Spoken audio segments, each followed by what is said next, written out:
अस्सलाम वालेकुम स्टूडेंट। जैसा कि आपको पता होगा कि आपने एंट्रेंस दिया था 11th का, उसके बाद उसकी आंसर की भी अपलोड की गई थी। तो आंसर की जब अपलोड की जाती है तो आपके पास एक ऑप्शन रहता है चैलेंज करने का।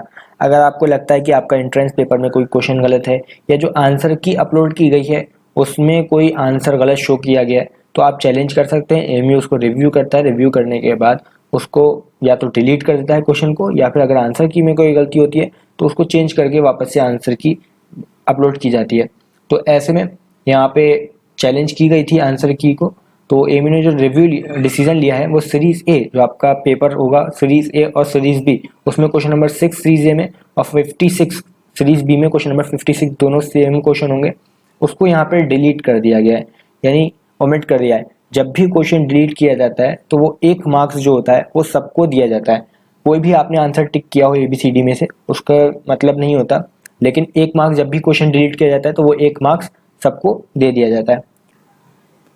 सीरीज ए में जो क्वेश्चन नंबर 15 है और सीरीज बी में 65 क्वेश्चन नंबर है, उसका आंसर डी ठीक है। पहले जो आंसर डिस्प्ले किया गया था वो बी था, तो जिसने भी डी टिक किया होगा उसका आंसर ठीक हो गया होगा, और जिसने भी बी टिक किया था उसका 1 मार्क्स अब कम हो गया होगा।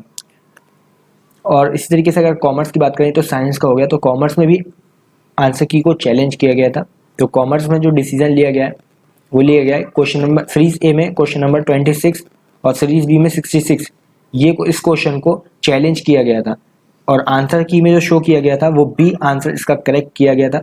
लेकिन इसमें चेंज के बाद कोई भी चेंज इसमें नहीं लिया गया, यानी एमयू ने माना है कि जो हमने आंसर की शो की थी उसमें बी जो आंसर दिखाया था कि बी इसका आंसर है वही सही है, इसमें कोई भी डिसीजन नहीं लिया गया है, कोई भी चेंज नहीं किया गया है। आई होप जो है अब आपके सारे डाउट इसमें क्लियर हो गए होंगे। कोई और अगर आपका क्वेश्चन है, डाउट है, तो आप लोग कमेंट बॉक्स में पूछ सकते हैं, या फिर इंस्टाग्राम की आईडी आपको डिस्क्रिप्शन मिल जाएगी, वहाँ पे भी आप पूछ सकते हैं।